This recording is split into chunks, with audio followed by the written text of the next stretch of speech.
नमस्कार। हमारा weekly program to the point with Anand Vardhan मेरे साथ हैं। रिपब्लिक इंडिया के ये फाउंडर एडिटर हैं और मेरे क्लास फेलो भी रह चुके हैं। ये मैं आपको कई बार बता चुका हूँ और बहुत अच्छा विश्लेषण करते हैं। स्पेशली नॉर्थ इंडिया में बेस्ड हैं, लखनऊ से ये अपना चैनल चला रहे हैं। तो आनंद, आज सबसे पहले मैं आपसे 2-3 सवाल regarding turn out of voters इसके बारे में करना चाह रहा हूं कि एक तो वोटर टर्नआउट शायद आज ही सुबह फाइनल फिगर्स आए हैं, 66% के करीब इलेक्शन कमीशन ने दिया है। लेकिन अगर आप देखें ये वोटर टर्नआउट, ये ऐसा छुपाने वाली क्या चीज थी, इसमें मिस्ट्री क्या है? ये पोलिंग डे पर अगर आप देखेंगे फेज 1 फेज 2 लगभग 60% बोला इलेक्शन कमीशन ने। 29 अप्रैल के आसपास ये 66% के आसपास पहुंचा, तब भी उन्होंने कहा ये फाइनल फिगर नहीं है। और इंडिया टुडे ने भी वही फिगर्स छापे हैं कहीं से लेकर।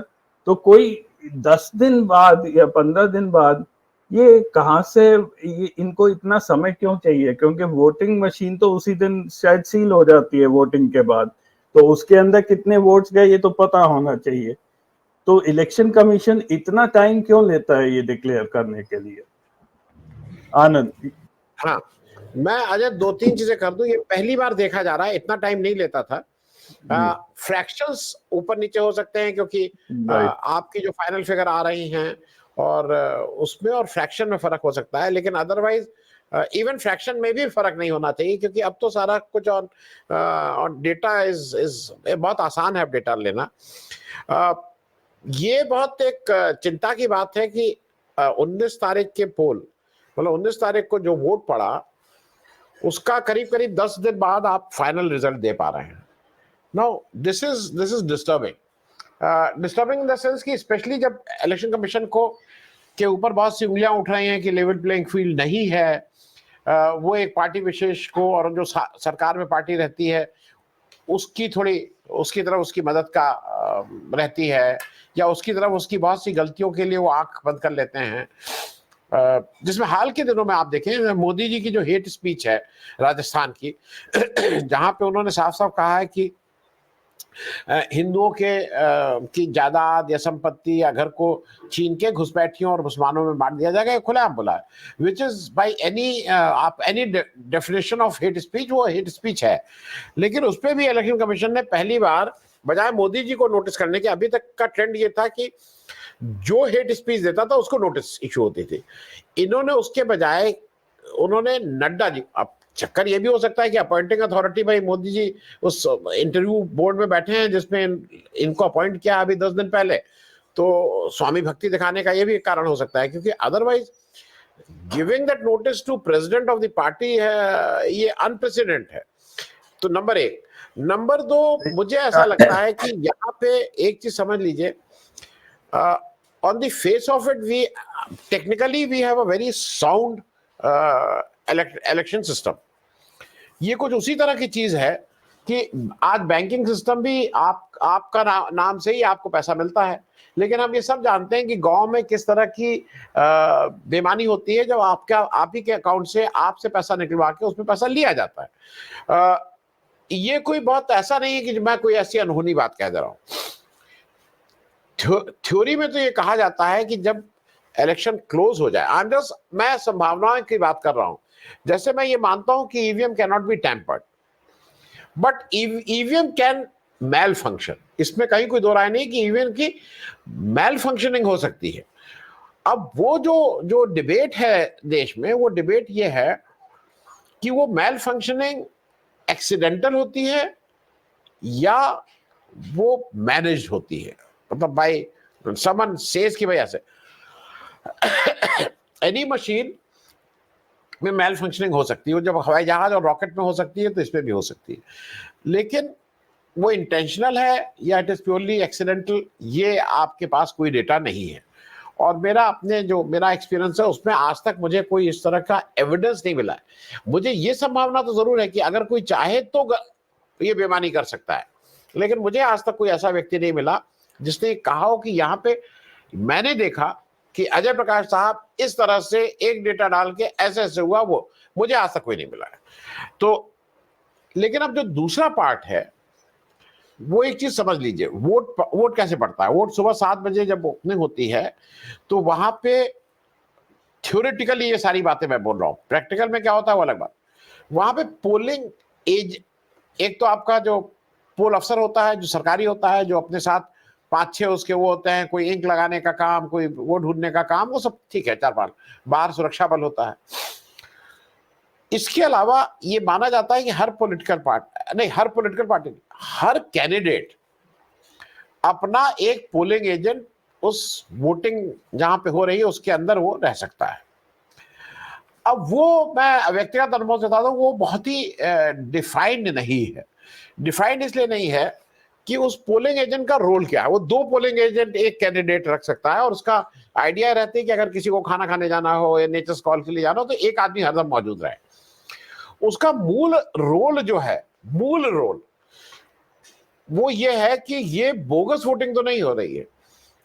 आज हालांकि अब तो वो सब पैन कार्ड आर्ड हो गए हैं, लेकिन आप भी जानते हैं कि जिस तरह की फोटो छपती है इलेक्टोरल रोल पे और जो आपकी शक्ल रहती है उसमें, तो मेरे ख्याल में 99% केसेस में आपकी और शक्ल में कोई बहुत वो नहीं रहता। White and black and white होती है, वो मैं उसको मानता हूं।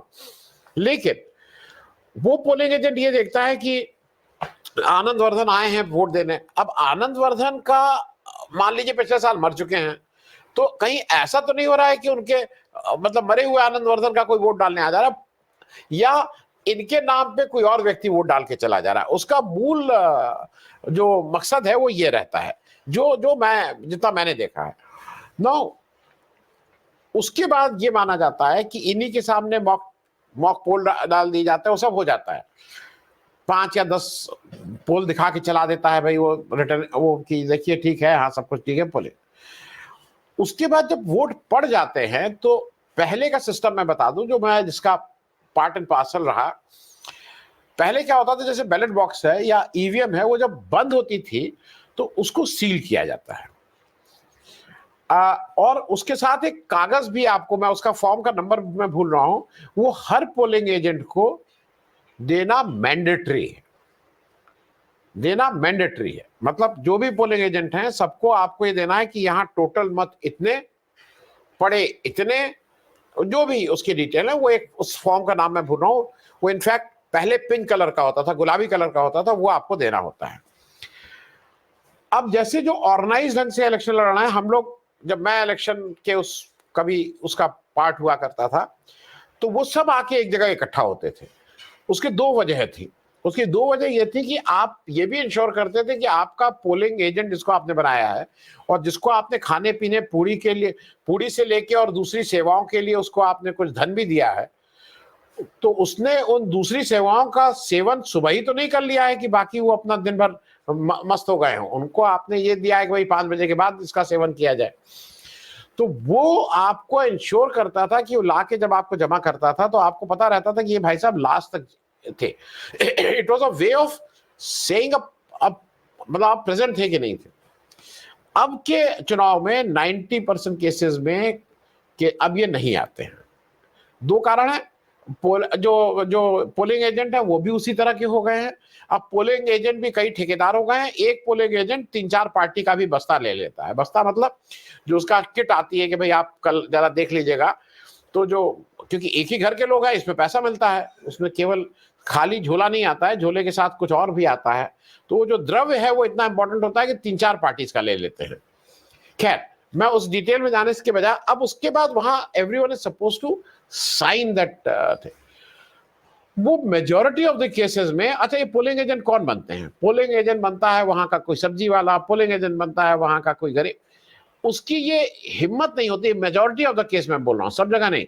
अच्छा, जो बड़े नेताजी हैं, बड़े नेताजी जो कुर्ता पैजामा और कलफ किया हुआ पहनते हैं, वो पोलिंग एजेंट अपनी उनकी उनकी मतलब उनकी बिलो डिग्निटी है पोलिंग एजेंट बनना। वो बाहर रह के ये सब बताएंगे कि क्या क्या करना चाहिए, लेकिन अंदर वो पोलिंग एजेंट नहीं बनेंगे।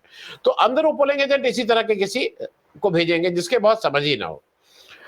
अब वो जब साइन नहीं, मान लीजिए थोड़ी देर के लिए उसकी हिम्मत ही नहीं है उस पोलिंग अफसर से, जो वहां के कोई अधिकारी ही होंगे, भाई वो जिले के कोई ना कोई अधिकारी ही हैं, उसी जिले के हैं, तो उनसे पूछने की कि साहब ये कैसे, वो प्रश्न नहीं कर सकता, उसकी हिम्मत नहीं है।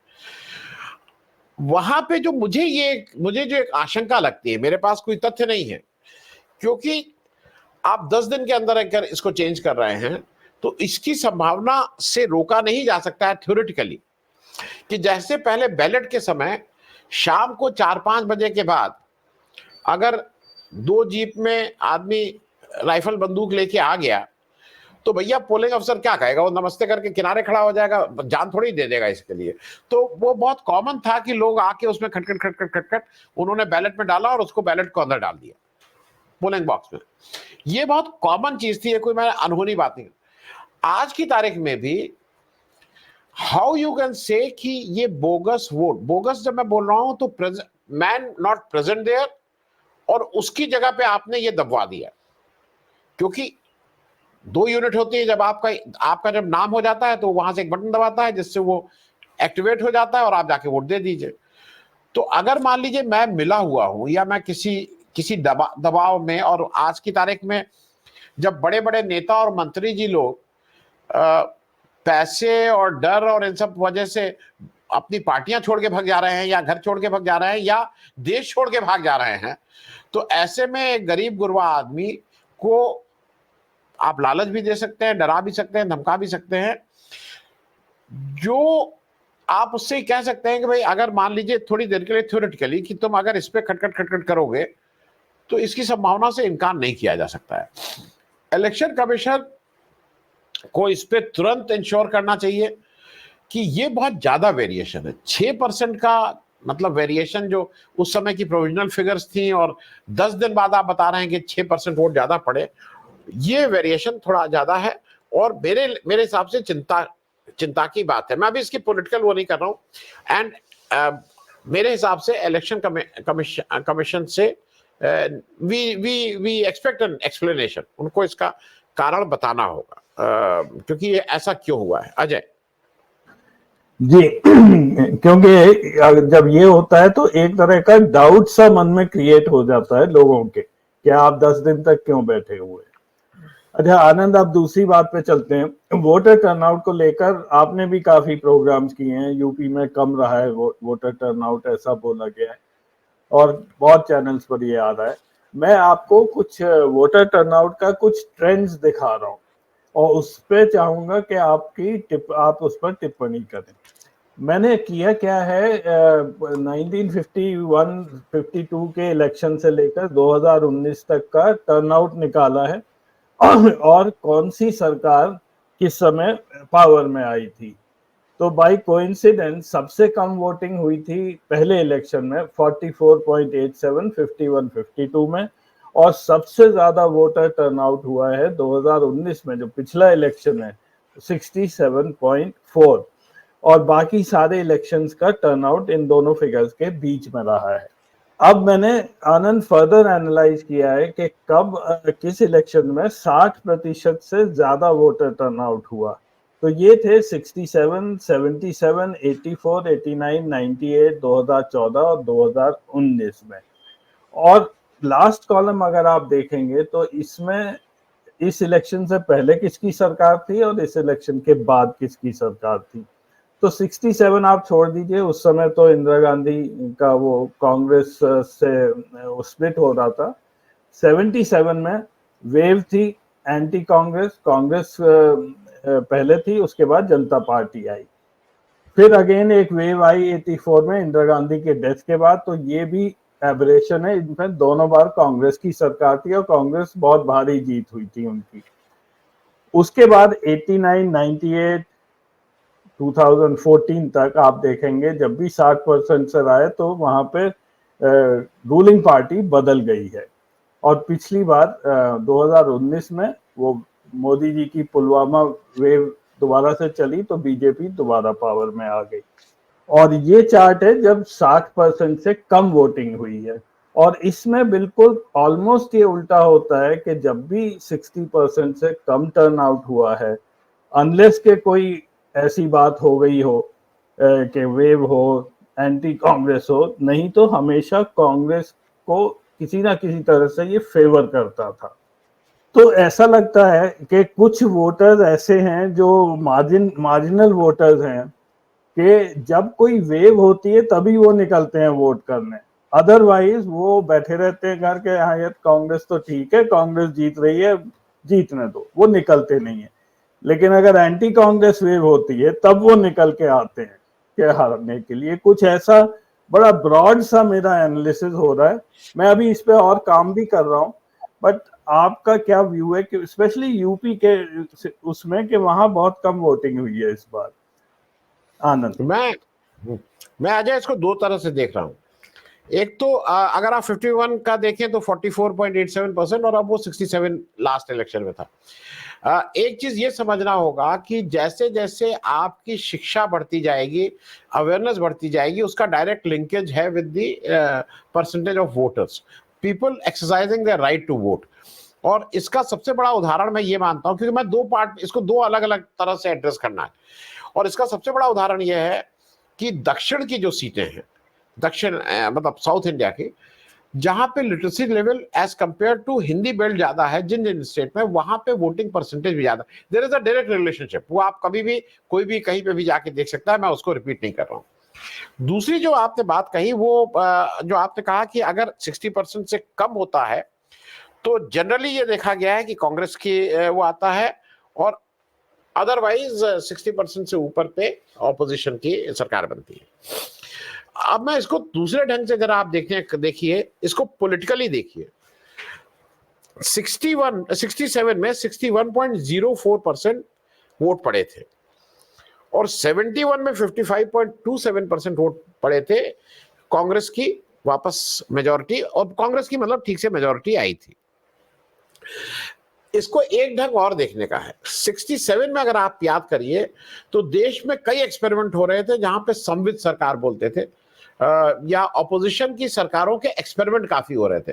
उत्तर प्रदेश में भी हुआ था, चरण सिंह भारतीय क्रांति दल बनाए थे, टीएन सिंह को चीफ मिनिस्टर बनाया गया था, TN Singh as chief minister election हार गए थे। तो मैं इसको मतलब सिर्फ अभी एक एक इलेक्शन करके हम लोग बात करेंगे।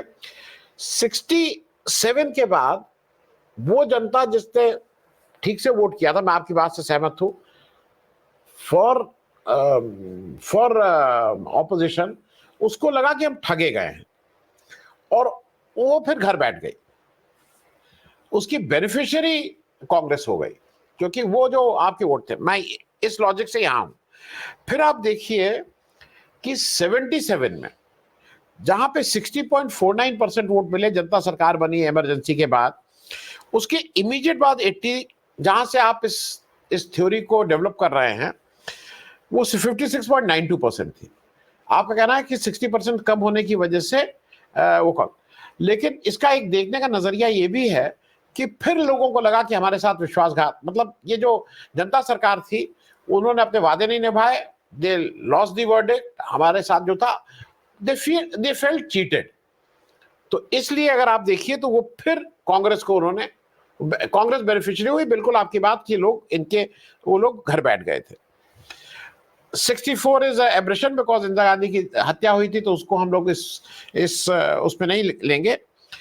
लेकिन 89 में 61.95%, वीपी सिंह की सरकार भ्रष्टाचार अगेंस्ट बोफोर्स इस पे आई। लेकिन 91 में लोगों का फिर वो मोह भंग टूट गया कि ये सब किसी लायक नहीं है, they are not fit to do anything. और 91 में राजीव गांधी की भी हत्या एक कारण था, लेकिन वोट परसेंटेज कम हो गया। अगर राजीव गांधी की शायद हत्या नहीं होती तो वोट परसेंटेज और कम होता, लेकिन इसमें बहुत मतलब कुछ फर्क तो जरूर पड़ता। लेकिन मेरा अच्छा, उसके बाद आप फिर देखिए 90, अब मैं सीधे आ जा रहा हूं 1999 में जी, करेक्ट। बीजेपी आती है 59.99, बीजेपी रिपीट करती है 58.07। तो गोइंग बाय दैट लॉजिक कि अगर वो 60% से कम है तो कांग्रेस की आएगी, नहीं, बीजेपी ने रिपीट किया।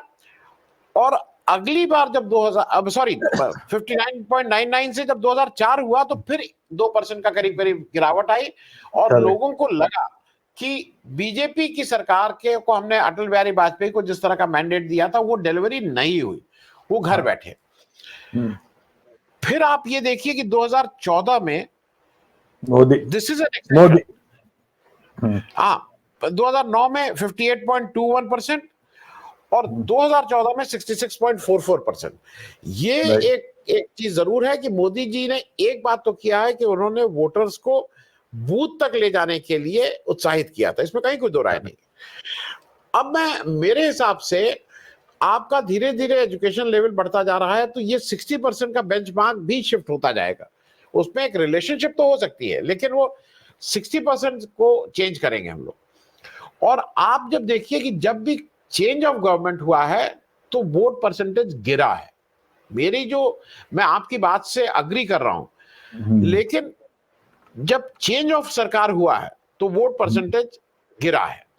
मैं उसको कहना चाह रहा हूं 98 में जो इनकी सरकार आई 61.9, उसका वो गिर गई थी बहुत ही 18 महीने। उसके बाद मेरा सिर्फ कहना यह है कि लोगों का जब आपसे उम्मीद टूटती है या वो होता है तो वोट परसेंटेज गिरता है। एक्चुअली आनंद 96 से 98 99 वाला जो पीरियड है नरसिम्हा राव के बाद, जब अटल बिहारी वाजपेयी बाद बने, मैं उसको एक ही क्लब में देख रहा हूँ कि वो बीजेपी की कोशिश रही, नहीं बने, फिर कोशिश की, उसमें कोई खास सीट्स भी किसी की नहीं आई थी। अगर आपको याद हो 140 सीट पे वो एनडीए था, तो वो भी एक एवरेशन पीरियड ही निकला था मेरे हिसाब से। तो मुझे ये लगता है कि जो वोट ड्रॉप है वो उसको बिना पार्टी का अगर हम लोग लेवल ना करें और अगर पार्टी ना रखें और उस डेटा को प्योरली ऐसे डील करें कि वोट ड्रॉप होने से क्या सरकार चेंज हो रही है, तो उस पे भी वो खरा उतरता है कि वोट ड्रॉप होने से सरकार चेंज हो रही है। और ये जो वोट परसेंटेज बढ़ने का है, मुझे ये लगता है कि धीरे धीरे जैसे जैसे आपकी शिक्षा और इसकी जागृति आती जाएगी, वोट परसेंटेज तो बढ़ता ही जाएगा इसमें, मतलब वोट, और नेचुरली वो बेंचमार्क भी ऊपर होता जाएगा। तो मेरा अपना अनुमान यह है, क्योंकि वोट परसेंटेज ड्रॉप हुआ है तो इंडिकेशन सारे हैं कि ये सरकार वापस नहीं आ रही है। Right, that's true. एक्चुअली मैं इस पे जो आपने बोला है, मैं एक और चार्ट बना के अलग से मैं इसको दिखाऊंगा कि डिफरेंस, जैसे आप बोल रहे हैं कि ड्रॉप पे क्या हुआ है। आई थिंक वही चीज एक्सटेंड करेगी इस बार के लिए, और मेरा ऐसा मानना है कि 3 या 4% अगर वोट प्रतिशत कम रहा तो बीजेपी को दोबारा से पावर आने में दिक्कत होने जा रही है। करेक्ट, क्योंकि एट टाइम्स मुझे ऑफेंड नहीं याद है, लेकिन कई बार ये देखा गया है कि वोट परसेंटेज कम होने वाली पार्टी के सीट ज्यादा होती हैं और वोट परसेंटेज ज्यादा वाली पार्टी की सीट्स कम हो जाती हैं। ये also we have seen in past. तो हो सकता है कि बीजेपी का ड्रॉप कम हो लेकिन सीट ज्यादा कम हो जाए as compared to vote percentage का ड्रॉप। ऐसा मुझे मतलब मेरे पास अभी कोई डेटा और इस तरह की बात नहीं है, ऑफ हैंड बोल रहा हूं, मुझे इसकी संभावना लगती है। क्योंकि दूसरी चीज है कि which doesn't have a data, जो which you can only feel, उसके हिसाब से ऐसा लग रहा है कि लोग थोड़ा चेंज का मन बना रहे हैं। जी एक्चुअली एनालिसिस करना पुराने डेटा का काफी मुश्किल काम है, क्योंकि इतने एस्पेक्ट्स होते हैं, और दूसरा इन दी एंड ये डेटा एक तरफ रह जाता है और वही होता है जो मतदाता चाहते हैं। तो थैंक यू वेरी मच आनंद इस डिस्कशन के लिए। अगले हफ्ते फिर मिलेंगे। नमस्कार। Thank you.